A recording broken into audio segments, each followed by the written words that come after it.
Bonsoir à tous, ravi de vous retrouver en ce début de week-end sur Monaco Info. Voici les titres de votre JT que nous débuterons à Paris. Le prince Albert II et la princesse Charlène ont assisté au gala de charité organisé par Proval, le syndicat national des joueuses et joueurs de rugby.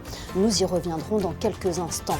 Quand les codes de la musique contemporaine rencontrent des airs d'opéra, le festival Printemps des Arts proposait hier une grande battle, un événement surprenant qui a conquis, vous le verrez, le public.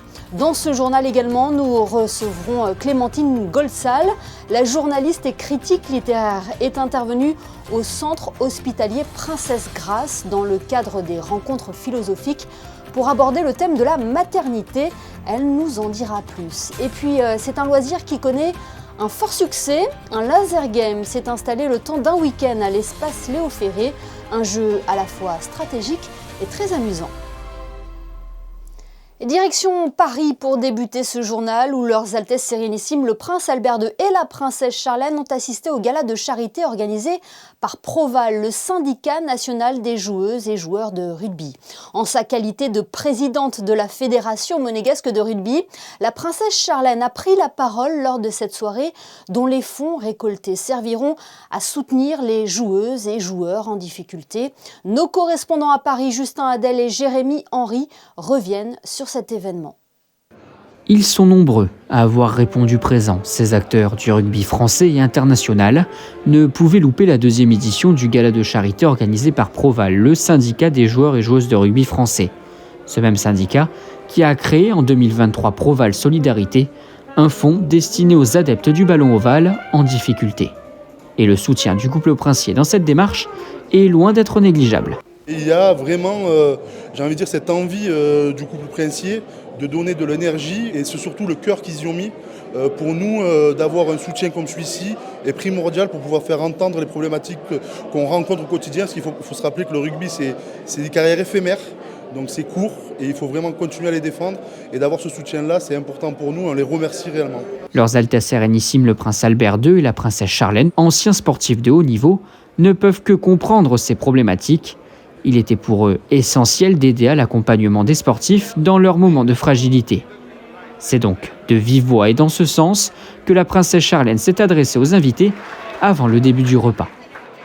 Le prince et moi-même sommes heureux de donner notre soutien à Proval Solidarité. Parce que rugby, comme dans la vie, ensemble, on bat tout le monde. Des valeurs que le couple princier partage et souhaite communiquer au plus grand nombre. C'est d'ailleurs l'une des missions de la Fondation Princesse Charlène de Monaco.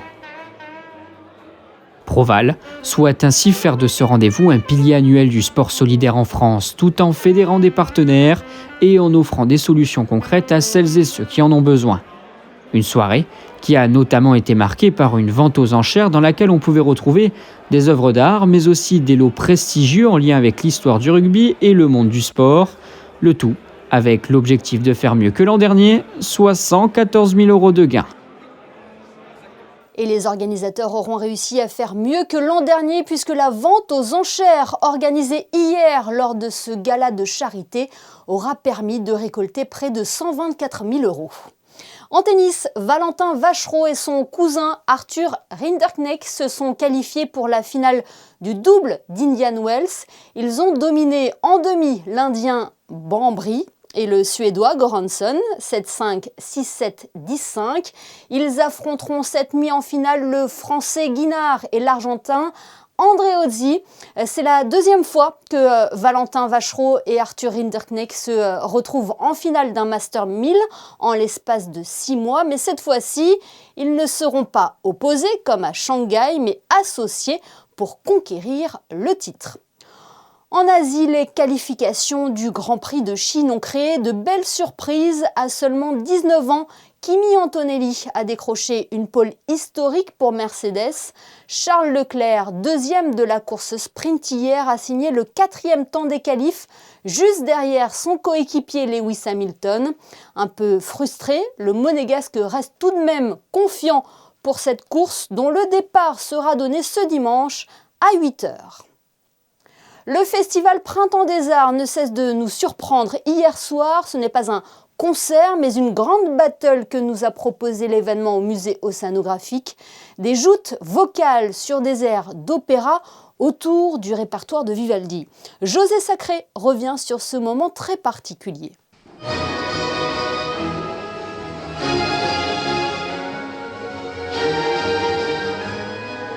Sur la scène de la grande salle du musée océanographique Archicomble, l'ensemble I Gemelli, fondé par le ténor Emilio González Toro et la dramaturge Mathilde Etienne. Cet ensemble, spécialisé dans la musique vocale du XVIIe siècle, était donc l'orchestre idéal pour la grande battle organisée par le Printemps des Arts de Monte-Carlo.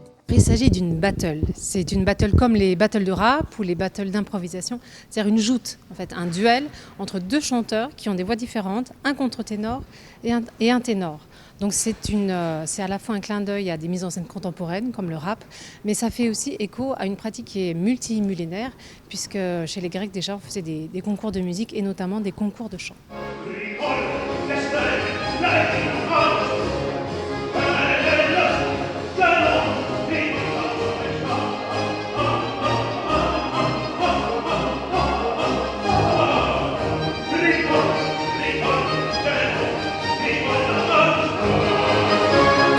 Autour de Vivaldi parce que c'est festif, parce que tout le monde aime Vivaldi, parce qu'il y a tous les caractères, on passe de la tristesse à la colère, à la lamentation, à la joie en un clin d'œil. C'est très vivant pour l'orchestre, c'est bourré de variétés et ça permet aux chanteurs de montrer toute une palette d'expressions et toute l'étendue de sa technique.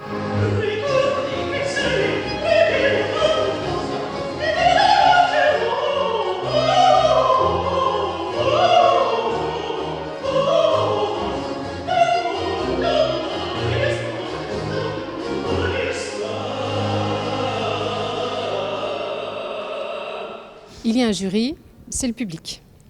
Et il y a un arbitre, c'est moi. Et je vais lancer une série d'épreuves, de défis, avec des airs qui seront un peu tirés au hasard. Donc on a un certain catalogue, mais il y a un petit peu de surprise, d'improvisation. Ils vont chanter l'un après l'autre, ils vont chanter ensemble. Tout dépendra de l'air qui sortira du chapeau.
Après 1h30 de confrontation musicale, l'applaudimètre, le public, n'a pas réussi à départager les deux artistes. C'est donc la musique qui est sortie victorieuse de cette grande battle pour le plus grand plaisir du public.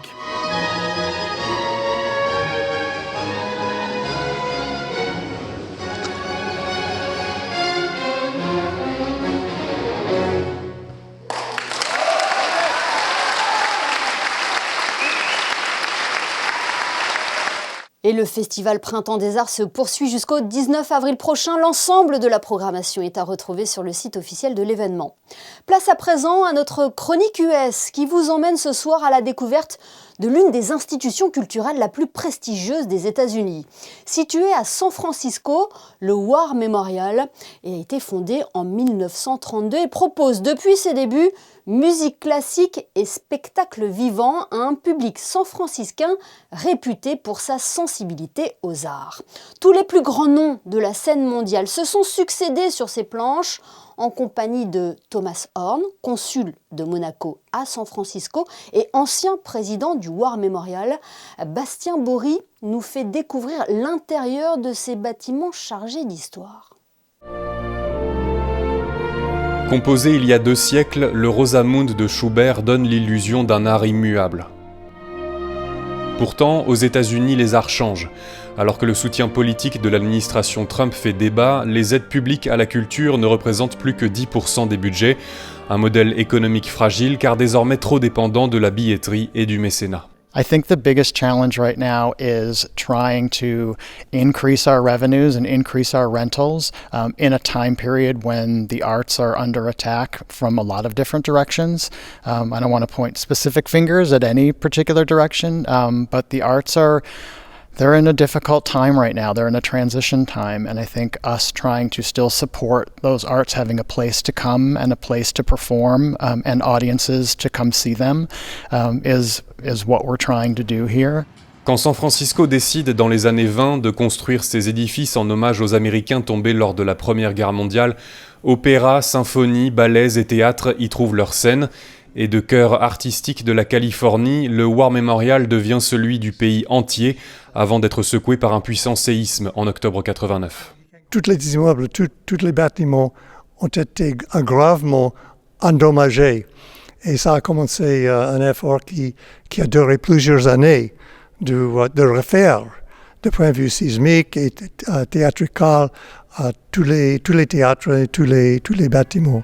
Et dans ces 4 bâtiments, les mélomanes san-franciscains aiment à rappeler que chacun des 7500 sièges propose une parfaite acoustique, et ce, quelle que soit la programmation, car de sanctuaire de l'élite américaine, ce lieu veut aujourd'hui devenir celui de tous les publics. We were interested in classical art, of course, through the symphony, the opera, and the ballet, but we're also interested in new art and young comedians and, different kinds of music that weren't around hundreds of years ago, rap and hip-hop music, things that didn't exist. So we try to strike a balance and a mixture across the cultural campus of different types of events that make it feel very current and make us feel like we're not stuck in the past while still honoring the reason why these buildings are here in the first place. Les ballets de San Francisco s'ouvrent ainsi aux musiques électroniques d'artistes trentenaires comme James Blake, et avec des concerts baptisés Soundbox, l'orchestre symphonique propose lui désormais des expériences musicales mêlant notes et projections visuelles. I think what I want them to feel the most when they come into the building is feel welcome. I don't want anyone to feel like they're out of place or that they're dressed the wrong way or that they're not from the right neighborhood to be enjoying what's going on here. I think these buildings have a place for everybody in San Francisco, and making people aware that they're available and that they are welcoming to anyone who wants to come, to me, is the most important thing. Un complexe ouvert aussi à l'histoire, c'est entre ces murs que le traité de paix avec le Japon impérial et la charte créant l'Organisation des Nations Unies étaient tous deux signés après la Seconde Guerre mondiale. C'est un immense joie de faire partie de cette institution qui a fait une partie majeure de l'histoire des Nations Unies et des États-Unis. Une institution où art et mémoire s'entrelacent ainsi depuis un siècle. Coup de projecteur à présent sur ce partenariat étonnant et inspirant. Les rencontres philosophiques de Monaco collaborent avec la maternité du centre hospitalier Princesse Grâce depuis quelques années maintenant. Ensemble, ils proposent différents ateliers ou conférences pour développer la réflexion et le dialogue autour de la maternité. Cette semaine, la journaliste et critique littéraire Clémentine Godsal a tenté de répondre à cette question: pourquoi mon bébé pleure? Elle est notre invitée ce soir et est interrogée par Fabien Bonilla. Clémentine Godsal, bonsoir. Bonsoir. Vous avez donné mercredi une conférence au centre hospitalier Princesse Grasse avec pour thématique « Pourquoi mon bébé pleure ?» Alors déjà, quel message vous vouliez faire passer à l'assistance ? Le message, je crois que c'est le même que j'ai essayé de faire passer avec ce livre que j'ai écrit, c'est que plus que de savoir peut-être pourquoi les bébés pleurent, se poser la question est déjà un pas dans la bonne direction. Donc c'est regarder, écouter et essayer de comprendre les nouveau-nés, même si on n'y arrivera jamais vraiment, c'est déjà, je pense, leur tendre les bras. Vous avez donc écrit le livre aux éditions Seuil, Premier cri, des mystères de la néonatologie.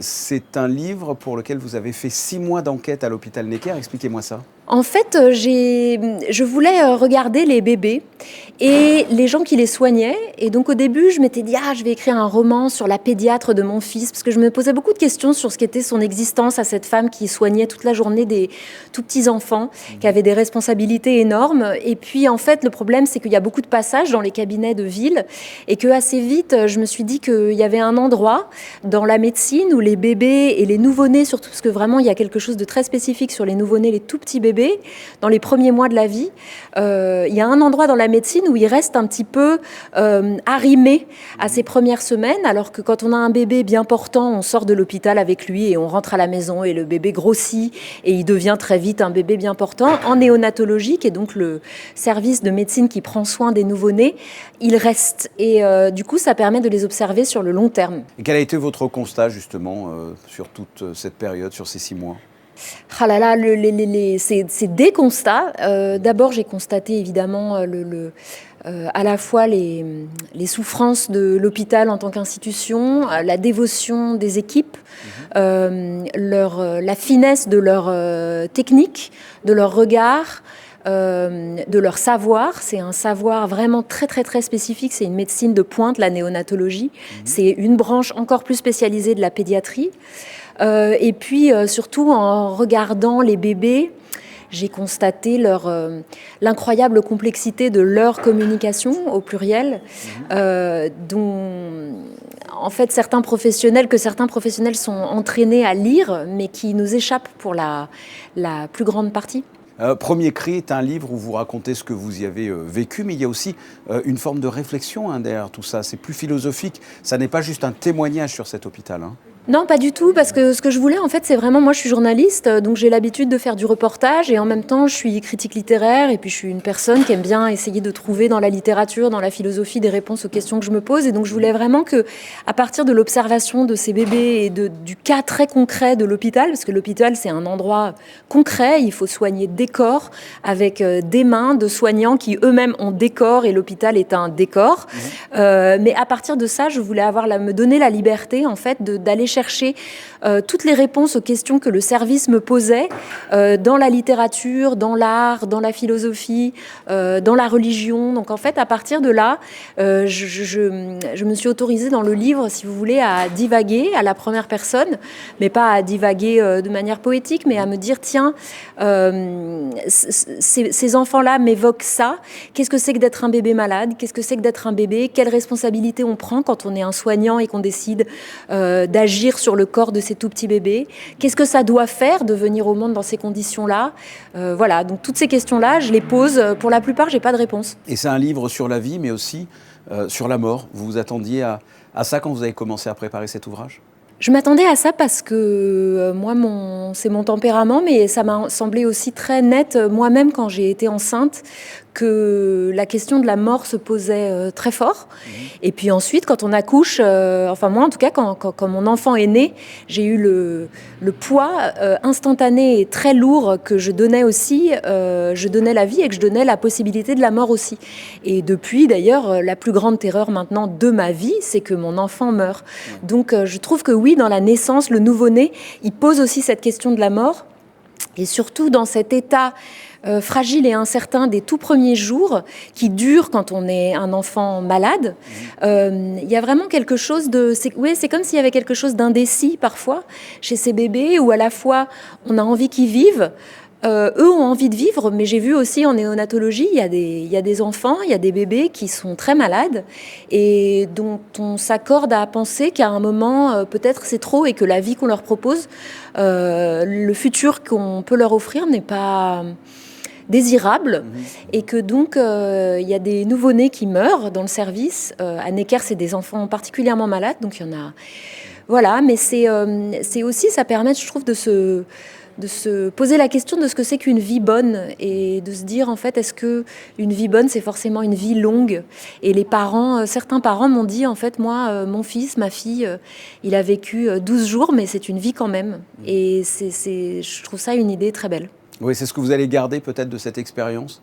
J'en ai gardé à la fois la confirmation que la vie est fragile, que l'accouchement est périlleux, que la naissance, c'est un moment périlleux de la vie, que tout peut très mal se passer, mais aussi qu'on peut tomber très très très bas et s'en sortir. Et j'ai été très épatée en fait par la résilience de ces bébés, par la manière dont ils pouvaient guérir. En fait, et on peut être un bébé qui naît très très malade et en fait devenir un adulte et un adolescent, un enfant bien portant. On va se quitter là-dessus. Je le rappelle, premier cri aux éditions Seuil, Clémentine Godesal. Merci d'avoir répondu à mes questions. Merci beaucoup à vous. Poussons à présent les portes du pavillon Bozio. L'école supérieure d'art plastique est nichée sur le rocher et délivre des formations variées et multiplie aussi les partenariats pédagogiques et institutionnels. Mais qui de mieux que les étudiants pour en parler ? Ce samedi, l'établissement a organisé une journée porte ouverte pour accueillir possiblement de futurs candidats. Le reportage de Sarah Inkari et Julien Logier. À chaque pièce, son univers. Les étudiants ont exposé soigneusement leur création. Ici, dans la salle des 3e années, Charlotte performe. Il s'agit d'un extrait du spectacle présenté à l'espace Léo Ferré en novembre dernier, un temps fort dans son cursus. Moi, une fois diplômée, j'aimerais plutôt me diriger dans la scénographie. C'est pour ça à la base que je suis venue dans l'école. Mais tout le côté beaux-arts et tout ce que nous apporte l'apprentissage artistique, c'est vraiment intéressant et un plus pour être scénographe. Donc moi je me dirige plutôt vers le spectacle vivant, que ce soit théâtre, danse, mode, même du cinéma, j'aimerais bien. Alexia, elle, est en prépa art à Sèvres. Elle est venue accompagnée de ses parents et se voit bien rejoindre en septembre les bancs de l'école supérieure d'art plastique. On n'a vu que cette salle, mais les projets ont l'air super intéressants et il y a vraiment quelque chose qui se dégage de la promo, donc ça a l'air très sympa. Comme les autres visiteurs passent de pièce en pièce à la découverte de ce qui se fait de mieux au sein du pavillon Bozio, dans la salle dédiée aux productions cinématographiques, celle prévue pour les travaux de bois ou encore celle consacrée à la céramique. On a accès à toutes les terres, c'est qu'on peut cuire de la basse ou de la haute température, donc des faïences, grès, porcelaine. Et donc ici, on a donc toutes les possibilités d'émaillage, de couleurs. Donc on fait en fonction des demandes des étudiants. Donc on a déjà des colorants qui sont préparés, mais aussi on peut créer vraiment tout ce qu'ils désirent en termes de couleurs avec des effets, si l'émail doit être plus coulant, plus fondant, etc. Donc on a vraiment un potentiel de création au niveau de l'émaillage. De quoi attirer les futurs apprentis lors de cette journée portes ouvertes, moment clé pour l'établissement du Rocher. Pour nous, c'est super important. Le concours se passe à distance, donc c'est le moment où certains candidats vont venir sur place, voir directement les lieux, rencontrer les étudiants. C'est un moment où tout le monde est présent, les étudiants, les professeurs, et où on communique un peu sur ce qu'on fait le reste de l'année. 150 candidatures sont reçues tous les ans, mais seules quelques-unes sont retenues. À la rentrée, 15 jeunes intégreront la première année. Casque sur la tête, pistolet à la main, à Monaco, petits et grands peuvent s'affronter dans un laser game installé le temps d'un week-end à l'espace Léo Ferré. Une activité qui revient pour la 2e fois en principauté et qui rencontre encore beaucoup de succès. 600 participants sont attendus sur tout le week-end. Julien Logier et Émilie Flamin. Dans l'arène éphémère de l'espace Léo Ferré, les joueurs se faufilent entre les obstacles, visent leur adversaire et tentent de marquer un maximum de points. Aujourd'hui, Bastien ne joue pas seulement pour gagner, il fête ses 9 ans entouré de ses copains. C'était hyper bien, on va faire une autre session. Du coup, on pouvait se cacher. Je trouve ça vraiment bien parce que déjà, au lieu de rester sur un écran à jouer, là c'est comme si on jouait mais dans la vraie vie. Une activité ludique pour occuper les enfants, mais aussi les grands. C'était super, franchement, on s'est mis à leur âge. On retrouve nos 8-9 ans à peu près. C'est vraiment super. Moi, j'en ai fait d'autres, des laser games, et là, c'est vraiment accessible à tout le monde. Et il y a vraiment en plus des tailles différentes pour se cacher et tout, donc ça laisse place à la stratégie aussi, c'est vraiment chouette. Une initiative qui revient pour la 2e fois à Monaco. C'était une initiative des jeunes pour les jeunes. C'était les collégiens qui nous avaient demandé au sein du projet communal junior de développer ce type d'activité en principauté parce qu'ils devaient aller un peu plus loin et sortir de Monaco pour accéder au laser game. Donc on l'a fait venir une fois, ça a été un grand succès, on le fait revenir. Une animation qui fait le plein ce week-end à Monaco. Et bonne nouvelle, il reste encore quelques places pour tenter l'expérience demain. Et sachez que l'expérience se poursuit jusqu'à dimanche. Avant de nous quitter, un mot sur cette récompense que vient de recevoir le Grimaldi Forum à Paris lors de la nuit de l'événementiel. Le Centre culturel et de congrès s'est vu remettre l'Award d'or dans la catégorie lieu et territoire. Une nouvelle récompense qui vient s'ajouter au palmarès du Grimaldi Forum, fort d'une trentaine de distinctions. Ce journal est à présent terminé. Merci de nous avoir suivis. Dans un instant, les prévisions météo de Sarah Inkari avec, on l'espère, une amélioration du temps après cette journée pluvieuse. Les photos de fin de JT ce soir sont signées Edward White, qui est allé se mêler dans l'arène du laser game à l'espace Léo Ferré. Et puis en ce 14 mars, nous avons une pensée particulière pour le prince Albert II, qui célèbre aujourd'hui son anniversaire. Passez une excellente soirée et à demain, dimanche, 18h30 pour une nouvelle édition sur Monaco Info.